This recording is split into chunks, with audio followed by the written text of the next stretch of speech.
Hernandez. So I am Micaela and Mariano. We are your reporters for Lesson 14 entitled Guide to Problem Solving and Program Design Step 3. Evaluate alternative solutions. For this lesson objective, we are able to evaluate alternative solutions to programming problems. At the end of this lesson, we are able to answer these questions. First is having an initial solution enough? Second, can we really find alternative solution in programming problem? And last is efficiency in programming important? So here are some points to consider when developing an alternative solution in programming. So first on the list is, can you derive the result differently? It is all about looking for an alternative way to reduce or write out input and arithmetic statements.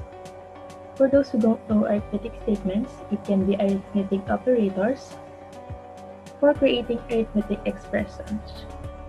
These are addition, subtraction, multiplication, division, and etc. So again, we should look for different methods so that we can apply or use in different kind of problem. Second, can you make the solution more general? In generalizing the solution, we can reduce the variables so that we can use less memory and avoid poor utilization of memory. So this general solution is better designed, especially in a logarithm, so that it can respond to any number of integers, whether it's positive or negative. Third, can you use this solution or method for another example? The solution or method that you've created can work or not in a problem. Well, it depends on the problem that you have. So that's why we need to find or look for more alternative way, solution or method to solve problems that you can apply or use in any kind. Though you can encounter changes, but those changes can be necessary or not in the solution of the problem. Fourth, can you reduce the number of steps and still maintain the logic? In reducing the number of the CPU cycles, also known as instruction cycle or clock cycle. This CPU cycle signal, determined by cycle per seconds in K16, means simple commands can be performed during each cycle. In this process, by reducing number of statements, we also using less memory, and with that, it implies greater efficiency. As a human encoder, we are all prone to making mistakes. So as we want our program to avoid invalid input of data, we definitely check it at all times, right? Because we cannot assume that we can enter all the data correctly. Now, for us to have deep understanding of what we are saying, we are about to explain the examples from our module.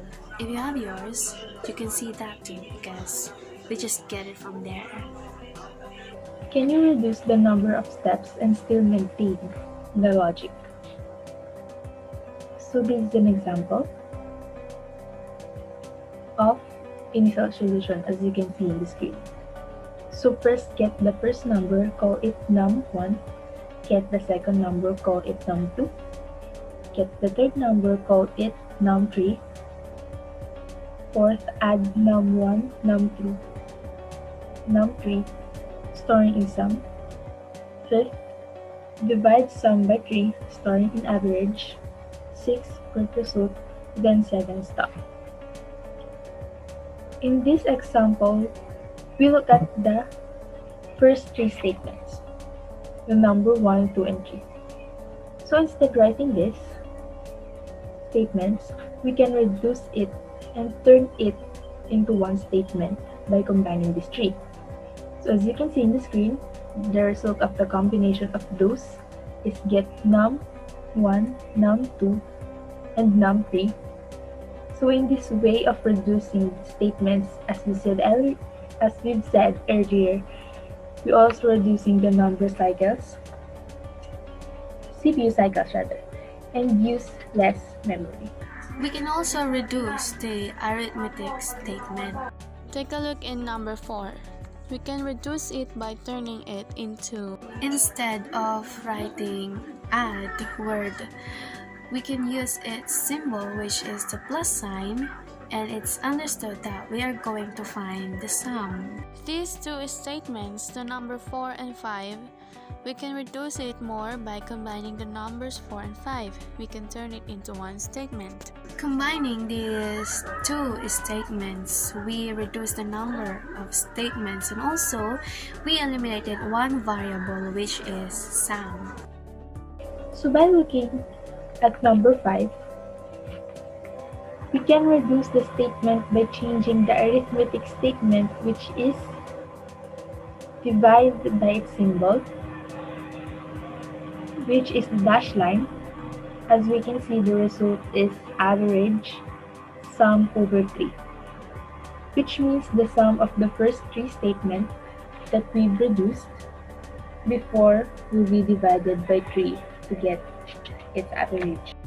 So this is the revised and improved solution to the average problem. From 7 statements, we reduce it to 4 without changing the logic of the solution. This means that we use less memory in this problem. Can you derive the result differently?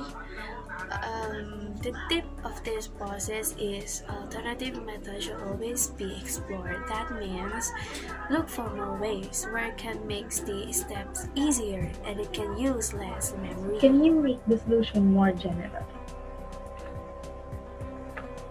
Problem 1. Using so many variables results in very poor utilization of memory, which means we can use more memory in the command or statement, have a long typing or writing deletes, and there are instances that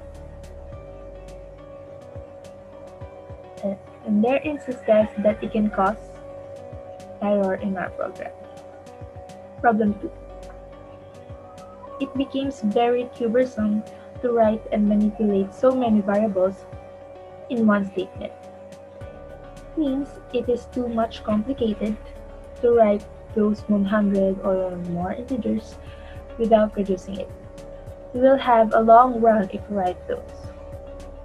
For problem 3, it is very difficult to maintain this algorithm because each time the number of integers changes, we have to make major changes to the algorithm. Means if we write the steps one by one without summarizing or reducing it, we can have difficulties where if we made mistake in writing and we didn't notice that we continue to write, and at the end we have an error. We have to take a look and change in every step that we need, and that's a bit hassle.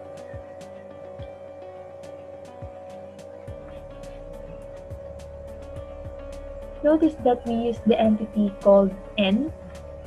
So in this way, we can store number of integers that we want to use. In this problem, the algorithm computes the average of 100 integers.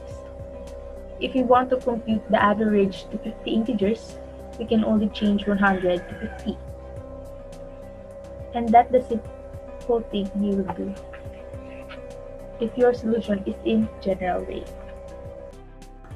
Now, can you make the program more robust? It is stated in our activity sheet that a program is said to be robust if it survives unexpected events such as incorrect or invalid input of data. As I said earlier, we are all prone in making mistakes. We cannot assure that we are able to input data without errors. Look at this example. It says the maximum score is 100 and 0 is the minimum. Start. Read ID test score. If the test score is greater than or equal to 80, then it is graded as A. If the test score is between 70 and 79, then it is marked as B. If the test score is between 69 and 60, then it will be graded as C. And if the test score is lower than 60, then its letter grade would be D. Now, if the operator mistakenly entered 150 instead of 50, it wouldn't be an error. Why? Because it would still consider as legitimate value. It haven't violated any violation unless we put violations. Violations like exceeding two limitations or breaking basic rules are ways to make a program strong. Here we have two alternative ways to make a program robust. First alternative is literally displaying a statement for error if only and only if errors will occur, just like that. Second alternative is putting limitations on values to identify the errors easier. Determine the most efficient solution. We need to determine the most efficient solution to avoid poor utilization of memory. The most efficient solution should have the following attributes. So first, it should be maintainable. Means the statements can be modified to correct faults and improve performance or other attributes. Second, should use memory efficiency or efficiently. Should be used memory efficiently. So we should consider the memory that we use to avoid poor utilization of memory. Number 3, should be robust. So it should be strong by doing some alternative ways, just like we have discussed earlier. So those are the criteria and matters to consider in making a program, and also say it as efficient solution. 4 last things. First is having an initial solution enough? No, it isn't, because creating more ways is actually an exploration for you to find the easiest and the most efficient solution. Second, can we really find alternative solution to programming problem? Yes, we could. Programming is vast. It just requires to think not critically but logically. Third, is efficiency in programming important? Indeed, because for the majority of the readers will be able to understand all about it. Last, do you understand? It's up to you guys.